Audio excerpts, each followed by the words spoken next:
Discussions on the principles and priorities of the budget have begun at the House of Representatives. While the opposition parliamentarians have alleged the principles and priorities of ignoring the current economic issues and challenges, the parliamentarians from the ruling coalition defended them, saying it was the need of the hour. Good evening, I'm Prarambha Dahal. Let's begin with the main stories. Discussions on the principles and priorities of the budget begin at the House of Representatives. Parliamentarian Amresh Kumar Singh protests by taking his clothes off. Speaker Ghimire issues a warning. Kathmandu Metropolitan City begins management of wires left unattended. Wires from Maitigarh to airport and Asan area to be managed in the first phase. Air raid sirens sound across Ukraine after Russia launched a fresh wave of missile and drone strikes on cities around the country. Move marks the fourth attack in 8 days on Kiev. And world number 2 Carlos Alcaraz retains his Madrid Open title, secures a 3-set victory over Germany's Jan-Lennard Struff. Discussions have begun on the principles and priorities of the bill related to the budget at the House of Representatives. At the discussions, parliamentarians alleged the principles and priorities of the budget of lacking sound plans to revive national economy. Former Finance Minister Bishnu Paudel said that the principles and priorities of the budget were prepared by ignoring the problems and challenges of the economy. He claimed that Nepal's economy was in a recession. Paudel also warned of failure of the nation if the policies and programs were not developed by considering the economic challenges, and further urged of rewriting the principles and priorities. The former finance minister also claimed that the current economic challenges were a consequence of the policies of the government and not the external factors. Meanwhile, Rashtriya Swatantra Party chairperson Ravi Lamishane also alleged the principles and priorities of the budget failing to address economic concerns of the country. He also urged for implementation of e-governance to curb corruption. Rashtriya Prajatantra Party parliamentarian Dhawal Shamsher Rana said that despite agriculture being a major source of revenue for the citizens, issues related to fertilizers during farming season was unfortunate. He called for the budget to include arrangements for establishment of factories for production of fertilizers. Meanwhile, parliamentarians of the ruling parties defended the principles and priorities of the budget, saying they were based on the requirement of the hour. Member of the House of Representatives Amresh Kumar Singh protested at today's session of the parliament by taking off his clothes. Parliamentarians protested by standing in their seats at the beginning of the session of the House of Representatives after Speaker Devraj Ghimire said that there was no arrangement of special and emergency hours today and regular proceedings would be carried out. Independent parliamentarian Singh took off his clothes while Speaker Ghimire was urging the parliamentarians to take their respective seats and facilitate the House session. Speaker Ghimire then warned of taking action as provisioned by the Rule 30 of the regulation of the House of Representatives. Based on the Rule 30 of the House regulations, the parliamentarian violating the House rules even after the warning of the Speaker can be expelled or even suspended. Following the warning, parliamentarian Singh had put on his shirt.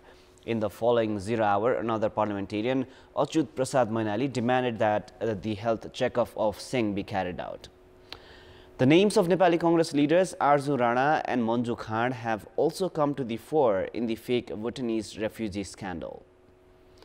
Arzu is the spouse of former Prime Minister and Nepali Congress President Sher Bahadur Dewa, while Manju is the spouse of former Minister for Home Affairs Balkrishna Khand.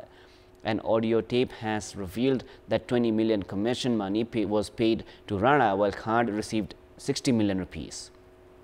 Police said that the audio tape has been sent to the experts for verification. The then coordinator of the government task force, Balkrishna Panthi, has also been interrogated in the Bhutanese refugee scam. Janata Samajwadi Party chairperson Upendra Yadav is set to become the parliamentary party leader of the party. Janata Samajwadi Party has also called a central committee meeting to decide on a minister from the entity. Prior to this, Ram Sahaya Prasad Yadav was selected the parliamentary party leader after his election from Bara Electoral Constituency 2. The position of the parliamentary party leader was vacant after his election as the vice president. As party chairperson, Yadav was an aspirant for the position of the parliamentary party leader. The position had remained vacant. While Yadav had lost in the November 20 general elections against Janamat Party chair C.K. Rawat in Saptari Electoral Constituency 2. He was elected to the parliament from Bara Electoral Constituency 2 in the by-election. The Central Committee meeting of the party is scheduled for the 10th of May at the party's central office in Balkamari, Lalitpur. The meeting is to decide on the remaining minister from the party. Based on the share of ministerial portfolios at the Council of Ministers, Janata Samajwadi Party has been allocated 2 ministries, of which Ashok Rai has already been appointed the Minister for Education. It remains to be decided if Yadav himself would join the cabinet or would appoint someone else. A position for the Minister of Forest is currently vacant in the government. Now, Kathmandu Metropolitan City has begun managing wires left unattended by the telecommunications and internet service providers, saying the ill-managed wires had increased the risks of fire and weakening of poles along with bad appearance of the city. The Kathmandu Metropolis has begun management of the wires on its own. According to the Metropolis, management of wires have begun based on the route as discussed with the stakeholders. Based on the decision, wires of the route between Maitigaon to airport through Baneshwar and Assam region are to be managed in the first phase. Unnecessary wires are to be removed while required markings are also to be made by the Kathmandu Metropolitan City.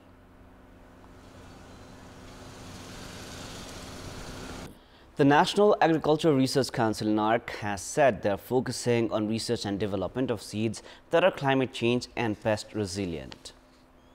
Speaking at an event held in the capital to mark 32nd year since its establishment, Executive Director Deepak Bhandari said the council has developed seeds that are climate resilient and that it would help in ensuring food security. The council has developed 12 different types of seeds. Likewise, 6 types of corns that can adjust to high temperatures have also been developed. The council has also developed durum wheat to help reduce the import of semolina.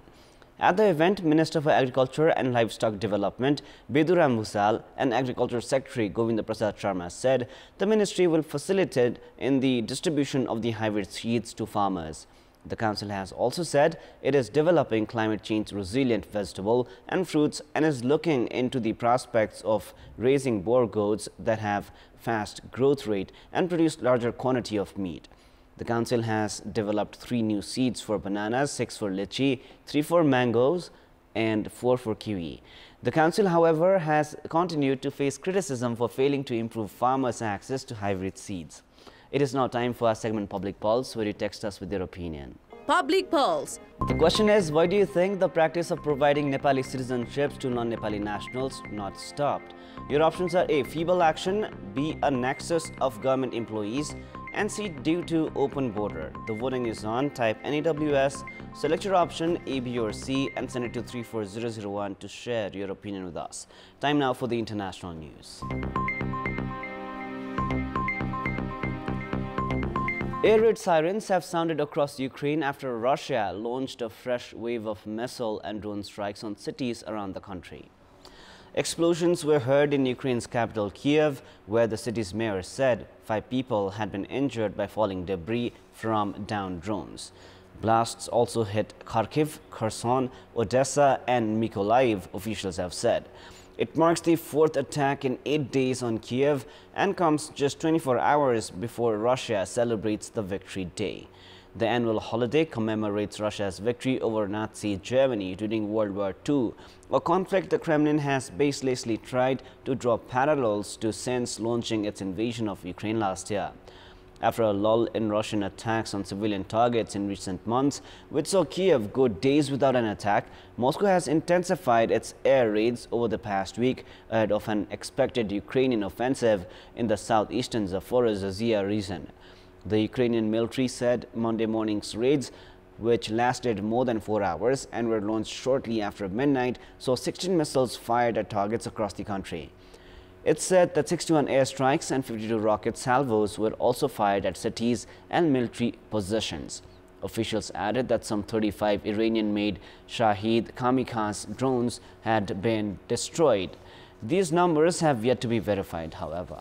The foreign ministers of Arab League countries at an extraordinary meeting held in Cairo on Sunday decided to restore Syria's membership in the Arab League AL after 12 years of suspension, said a final statement issued after the meeting.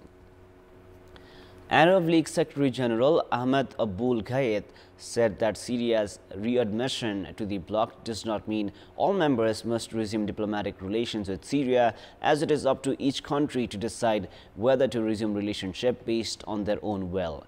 Gheit also said that resolving the Syrian crisis still takes some time, which is part of the common interest of Arab countries. The decision on resuming Syria's AL membership was made ahead of the upcoming Arab League summit in Saudi Arabia's capital city of Riyadh on May 19, which will address reconciliation with Syria and which Syrian President Bashar al-Assad can attend. The decision has been welcomed by Syria, said a statement released by Syria's Ministry of Foreign Affairs and expatriates on Sunday. Syria is closely watching positive changes and interactions in the Arab region and holds it is in the interest of all Arab countries, according to the statement.